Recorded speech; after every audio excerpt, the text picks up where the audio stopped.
नमस्कार. आजच्या रेसिपीमध्ये आपले मनापासून खूप खूप खूप स्वागत. आज आपण खमंग आणि कुरकुरीत कांदे आणि मुरमुऱ्याचा चिवडा कसा करायचा ते बघत आहोत. त्यासाठी 2 वाटी तेल घेतलं. या वाटीने एकच वाटी मेजरिंग घेतलं. तुम्ही कपाने घेऊ शकता.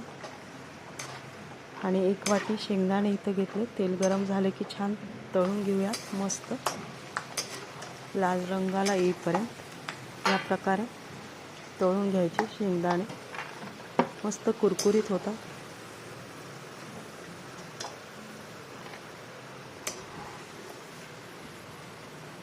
वाव, मस्त. आता त्याच वाटीने अर्धी वाटी 1/3 वाटी डाळवं घेतलं.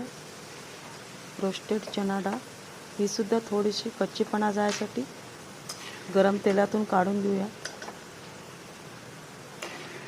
छान कुरकुरीत होते ही डाळ.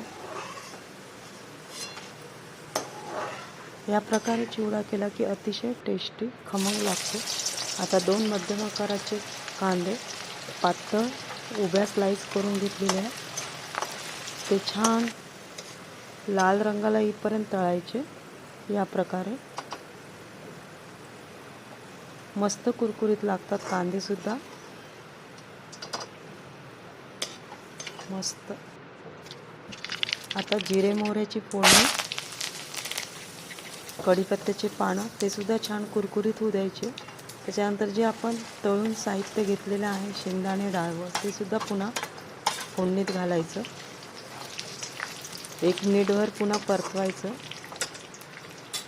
म्हणजे एकसारख्या तळण्याच्या स्टेजला येतात. आता 1/4 चमचा हळद, मीठ चवीनुसार. तेलात मीठ घातल्यामुळे चव खूप छान लागते चिवड्याला. आता 250 ग्रॅम मुरमुरे छान निवडून चाळून घेतलेत. आता हे छान तेलामध्ये परतून घेऊया. लाल तिखट अर्धा चमचा, धणे पावडर 1/4 चमचा. आता छान मिक्स करून घेऊया. तयार आहे आपला मुरमुऱ्याचा चिवडा. जर ही रेसिपी तुम्हाला आवडली असेल, लाईक, शेअर आणि सबस्क्राईब करा. आणि अशाच नवीन नवीन रेसिपीसाठी चॅनलला भेट द्या. एन्जॉय. धन्यवाद.